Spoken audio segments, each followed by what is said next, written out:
कि देश में पार्टी की मूवमेंट को आगे बढ़ने से रोकने व कमज़ोर करने के लिए पिछले कुछ वर्षों से यहाँ कांग्रेस, बीजेपी व अन्य जातिवादी पार्टियाँ आए दिन किस्म किस्म के साम दाम दंड भेद आदि अनेकों हथकंडे इस्तेमाल करती रहती है। ब्राह्मण समाज को किसी का भी चोखा बाटी आदि नहीं चाहिए और न ही वे किसी की धमकी से भी डरने वाले हैं, बल्कि उन्हें हर स्तर पर पूरा मान सम्मान व उचित प्रतिनिधित्व तथा रोटी रोजी के भी साधन चाहिए। पिछले कई चुनावों की तरह इस बार भी होने वाले विधानसभा चुनाव में ईवीएम में धांधली व बेईमानी आदि नहीं की जाती है, जिसकी ये आम चर्चा है। यूपी में जब इस बार चुनाव होगा अकेले ही चुनाव लड़ेगी, कोई गलतफहमी किसी को भी अपने आप में पैदा नहीं करनी चाहिए।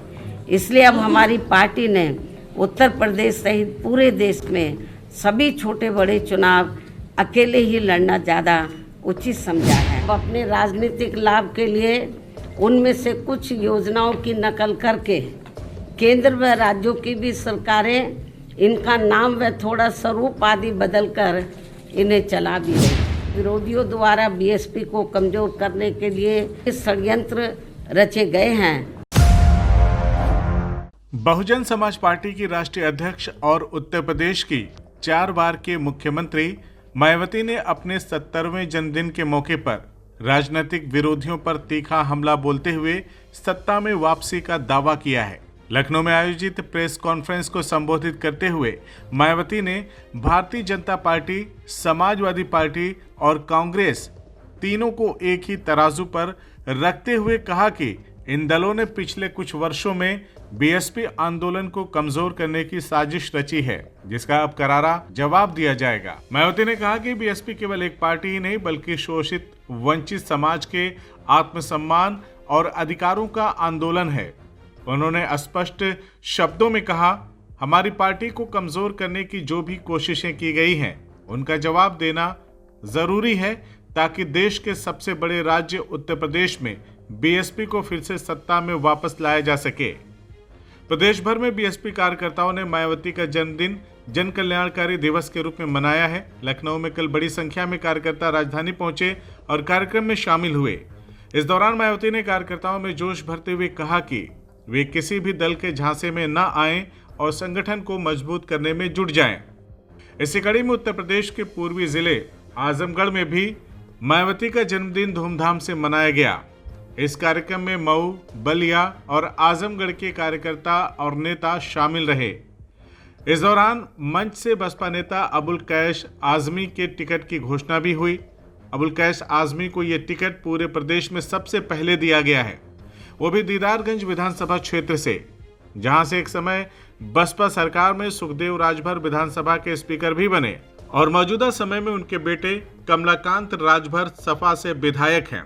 समाजवादी पार्टी के गढ़ कहे जाने वाले आजमगढ़ से अबुल कैस आजमी को टिकट देकर पूर्वांचल की जनता को यह संदेश भी देने का काम बसपा सुप्रीमो मायावती ने किया है कि मुस्लिम चेहरे आगामी विधानसभा चुनाव में बसपा की रणनीति का सबसे मजबूत हिस्सा होंगे। वहीं बसपा सुप्रीमो मायावती के जन्मदिन पर टिकट मिलने के बाद बसपा नेता अबुल कैस आजमी ने खुशी जाहिर करते हुए कहा कि आज का दिन उनके लिए दोहरी खुशी को लेकर आया है।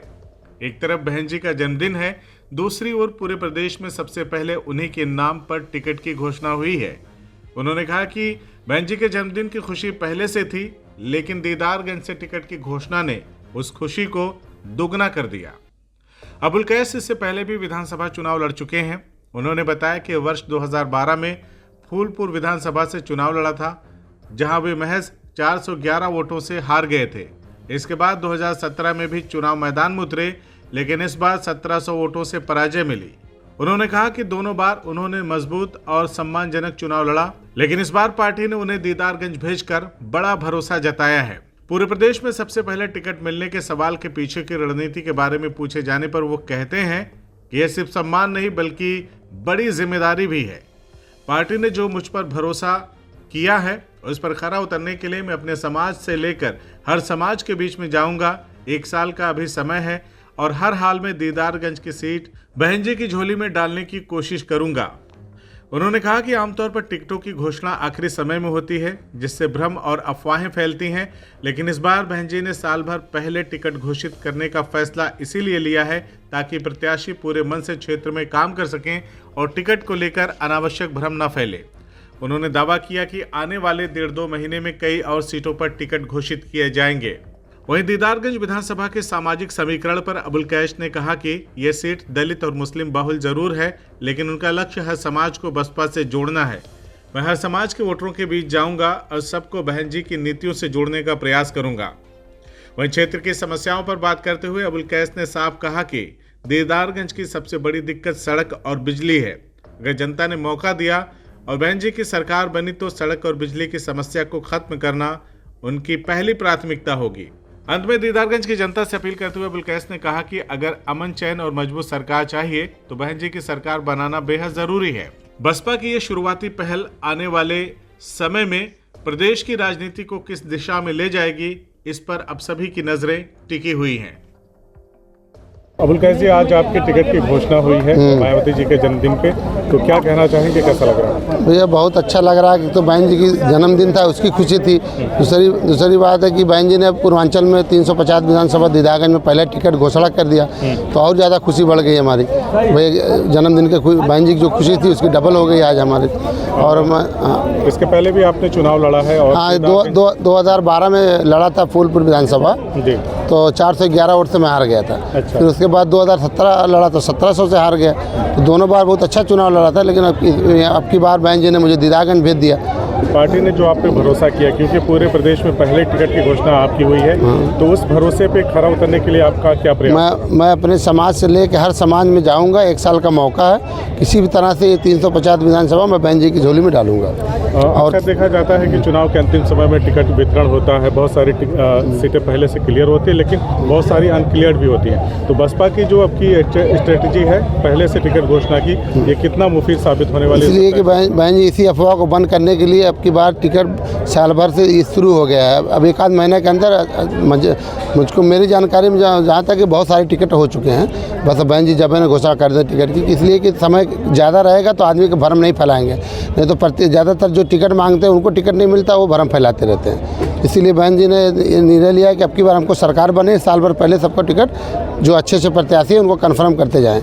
तो दीदारगंज विधानसभा को लेकर के क्या कहना है? दलित और मुस्लिम बाहुल्य सीट है, इस पर आपको टिकट दिया गया है। दलित और मुस्लिम दलित और बाहुल तो है ही है, लेकिन इंशाल्लाह अन्य समाज में भी हर समाज के वोट में मैं कोशिश करके बहन जी की पार्टी से जोड़ने की कोशिश करूंगा। साल भर समय है और ये हर हाल में ये सीट बहन जी की झोली में डालूंगा और बहन जी को 5वीं बार मुख्यमंत्री बनाऊंगा। कब आपको पता चला कि दीदारगंज मुझे भेजा जा सकता है? अभी बहन जी की जो 1 हफ्ता पहले मुलाकात हुई, तभी मैं नहीं जानता था मुझे दीदारगंज से ऐलान होगा। लेकिन ये तो रात को मुझे पता चला कि बहन जी ने मुझे 350 विधानसभा में घोषणा कर दी। दीदारगंज की कुछ समस्याओं की अगर मैं बात करूँ तो आपके संज्ञान में कुछ है कि वहाँ क्या क्या चीज़ें हैं, और अगर आपको जनता ने मौका दिया तो फिर? वहाँ सबसे बड़ी समस्या लाइट और रोड की है। रोड की समस्या है। अगर बहन जी की सरकार बनी तो रोड की समस्या की मैं पूरी कोशिश करूंगा कि खत्म हो जाए। वहाँ दीदारगंज के लोगों से किस तरह के सहयोग की अपेक्षा रहेगी? दीदारगंज के लोगों से यही कह रहा हूँ कि अगर अमन और चैन चाहिए तो बहन जी की सरकार बनाना बहुत ज़रूरी है। वहीं अपने जन्मदिन पर बसपा सुप्रीमो मायावती ने कहा कि भाजपा हो या कांग्रेस, दोनों ही पार्टियां दलितों और वंचितों के हितों की बात सिर्फ चुनाव के समय करती हैं। सत्ता में आते ही ये दल अपने वादों से मुकर जाते हैं। उन्होंने कहा कि बीएसपी शासन के दौरान ही समाज के हर वर्ग को सम्मान, सुरक्षा और प्रतिनिधित्व मिला था। मायावती ने 2 टूक कहा कि बीएसपी सत्ता में लौटेगी और पहले की तरह कानून व्यवस्था, सामाजिक न्याय और विकास को प्राथमिकता दी जाएगी। उन्होंने कहा कि जब हम सत्ता में वापस आएंगे तो समाज के हर वर्ग की आकांक्षाओं को फिर से पूरा किया जाएगा। आप क्या सोचते हैं बसपा सुप्रीमो मायावती की रणनीति के बारे में, जो उन्होंने 2027 के मद्देनजर लिए हैं? हमें कमेंट करके जरूर बताएं।